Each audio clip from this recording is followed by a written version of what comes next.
Paixão de nosso Senhor Jesus Cristo, segundo São Lucas. Naquele tempo, toda a multidão se levantou e levou Jesus a Pilatos. Começaram então a acusá-lo, dizendo... Pilatos o interrogou: Tu és o rei dos judeus? Jesus respondeu declarando: Tu o dizes. Então Pilatos disse aos sumos sacerdotes e à multidão: Não encontro neste homem nenhum crime. Eles, porém, insistiam. Quando ouviu isto, Pilatos perguntou: Este homem é galileu? Ao saber que Jesus estava sob a autoridade de Herodes, Pilatos enviou a este, porém também Herodes estava em Jerusalém naqueles dias. Herodes ficou muito contente ao ver Jesus, pois havia muito tempo desejava vê-lo. Já ouvira falar a seu respeito e esperava vê-lo fazer algum milagre. Ele interrogou com muitas perguntas. Jesus, porém, nada lhe respondeu. Os sumos sacerdotes e os mestres da lei estavam presentes e o acusavam com insistência. Herodes, com seus soldados, tratou Jesus com desprezo, zombou dele, vestiu-o com uma roupa vistosa e mandou-o de volta a Pilatos. Naquele dia, Herodes e Pilatos ficaram amigos um do outro, pois antes eram inimigos. Então Pilatos convocou os sumos sacerdotes, os chefes e o povo e lhes disse: Vós me trouxestes este homem como se fosse um agitador do povo. Pois bem, já o interroguei diante de vós e não encontrei nele nenhum dos crimes de que o acusais, nem Herodes, pois o mandou de volta para nós. Como podeis ver, ele nada fez para merecer a morte. Portanto, vou castigá-lo e o soltarei. Toda a multidão começou a gritar: Fora com ele, solta-nos Barrabás. Barrabás tinha sido preso por causa de uma revolta na cidade e por homicídio. Pilatos falou outra vez à multidão, pois queria libertar Jesus, mas eles gritavam: Crucifica-o, crucifica-o. E Pilatos falou pela terceira vez: Que mal fez este homem? Não encontrei nele nenhum crime que mereça a morte. Portanto, vou castigá-lo e o soltarei. Eles, porém, continuaram a gritar com toda a força, pedindo que fosse crucificado. E a gritaria deles aumentava sempre mais. Então Pilatos decidiu que fosse feito o que eles pediam. Soltou o homem que eles queriam, aquele que fora preso por revolta e homicídio, e entregou Jesus à vontade deles.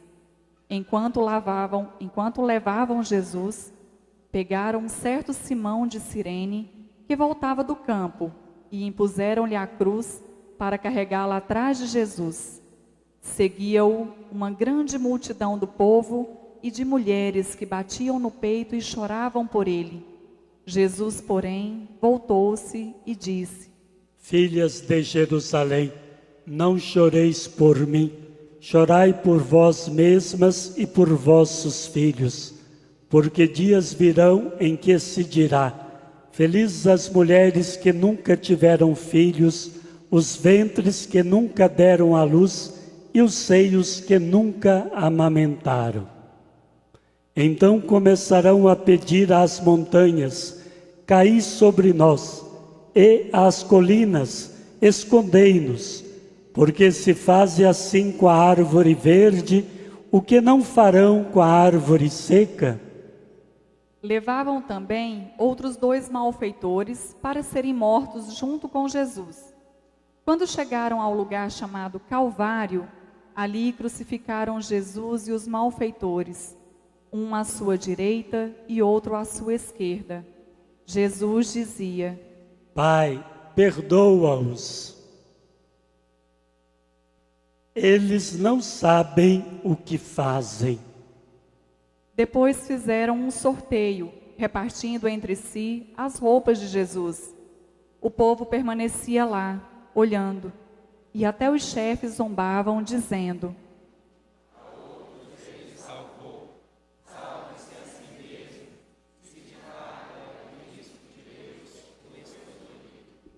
Os soldados também caçoavam dele, aproximavam-se, ofereciam-lhe vinagre e diziam: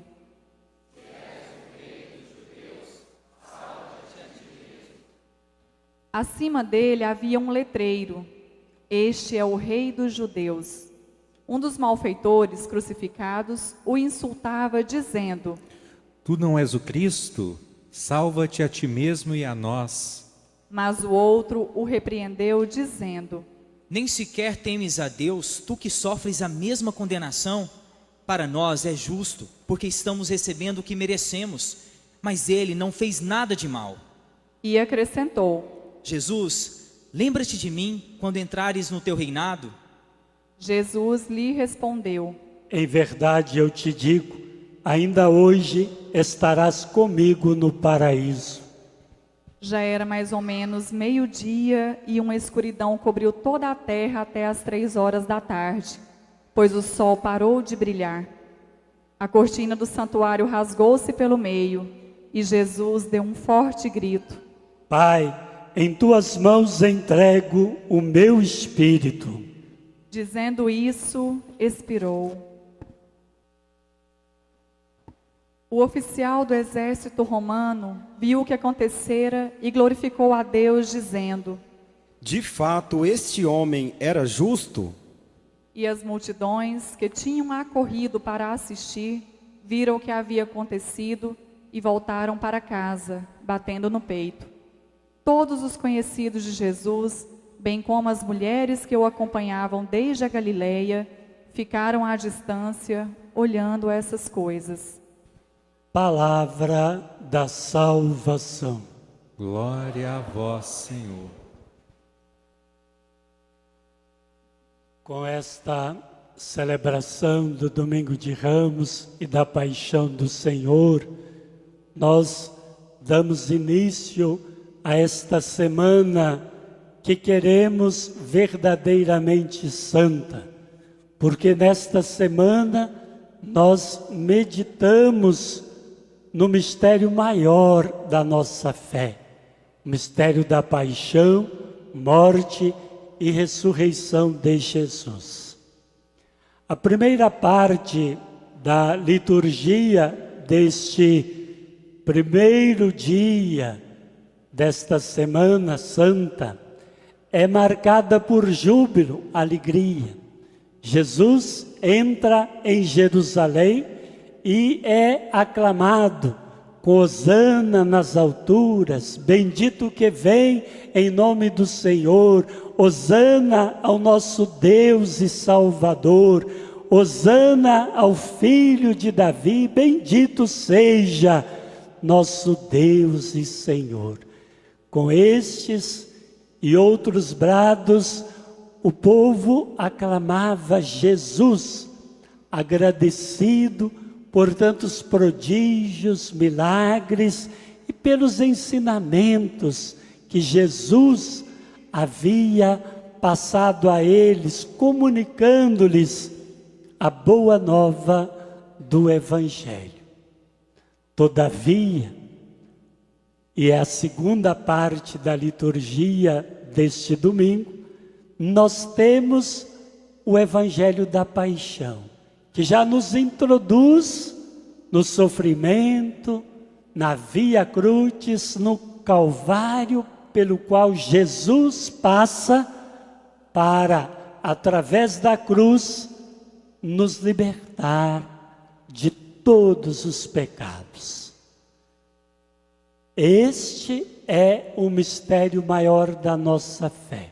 Aparentemente, há um contraste muito grande na celebração. Na primeira parte, festa, alegria, júbilo. Na segunda parte, sofrimento, dor, paixão e morte de Jesus na cruz. Mas a liturgia nos ajuda a refletir sobre a nossa própria vida, que também é marcada por alegrias, festas, júbilos e muitas vezes por sofrimento, enfermidade, desilusão, injustiça e tantos outros males, e até a morte. E ao celebrarmos este mistério maior da nossa fé, nós somos convidados a meditar, a rezar e a fazer memória ao longo desta semana, de tal forma que essa semana se torne verdadeiramente santa, porque ao fazermos memória, tanto da entrada triunfal de Jesus em Jerusalém, quanto da sua paixão, morte na cruz e depois da sua ressurreição, nós somos convidados a recordar, fazendo memória, que em Cristo Jesus, quando nós procuramos seguir os passos dele em todos os momentos da vida, quando nós não afastamos dele, mesmo na hora dos sofrimentos, das provações, das desilusões, com ele nós vamos participar depois da vitória sobre o pecado e sobre a morte. É preciso ter coragem de seguir Jesus em todos os momentos da vida. E a liturgia nos ajuda a dar este passo para poder seguir de forma determinada a Jesus. A primeira leitura, feita do profeta Isaías, é o terceiro cântico do servo sofredor. O profeta Isaías fala em nome de Deus, 5 séculos antes da vinda de Jesus, todavia, ele está falando do Filho amado de Deus, aquele que vem e que vai entregar a sua vida para a nossa salvação. E conforme narra o profeta Isaías, ele tem a língua adestrada, isto é, ele tem um dom da palavra, e com a palavra ele atraiu multidões, e através da palavra ele comunicou o evangelho da vida, através da palavra ele anunciou a boa nova do reino de Deus.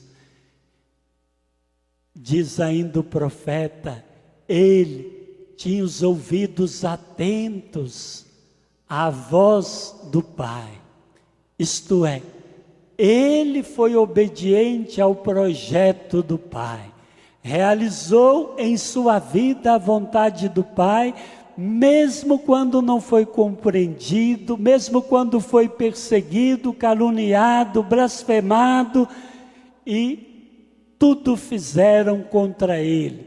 Ele permaneceu firme, pronto para realizar até o fim, não a sua vontade, mas a vontade do Pai. Ensina-nos o profeta Isaías, que assim como Jesus o fez, sendo obediente ao projeto do Pai, também nós que o seguimos, devemos estar sempre prontos para fazer a vontade do Pai. Na segunda leitura da carta de São Paulo, apóstolo aos Filipenses, bem no início desta carta a esta comunidade, no capítulo 2, Paulo, apóstolo, nos mostra que Jesus, ele é o Filho amado de Deus, que assume a nossa natureza humana e mesmo sendo Deus, fez em tudo parecido conosco, menos no pecado. Assumiu a nossa realidade de tal forma, assumiu a pobreza, a pequenez, fez-se servo, servidor de todos, e não se apegou à sua condição divina. Antes, aniquilou-se, esvaziou-se. Na sua kenosis total, ele realizou a vontade do Pai, entregando a sua vida para a nossa salvação. E assim como Jesus dá-nos este exemplo de humildade, de esvaziamento, de kenosis, de total aniquilação, pronto para realizar a vontade de Deus que é Pai, também nós devemos ser humildes, também nós devemos ser obedientes à vontade de Deus que é Pai e realizar em nossa vida a vocação e missão que Ele nos chamou a realizar. Durante esta semana, para que esta semana seja verdadeiramente santa, nós precisamos rezar mais. Nós precisamos meditar mais este mistério profundo da paixão, morte e ressurreição de Jesus. Só e somente se nós vivermos intensamente esta semana, na vigília pascal e no domingo da ressurreição, nós poderemos ressurgir com Cristo Jesus e participar com Ele da vida nova. Então peçamos a graça de bem vivermos esta semana.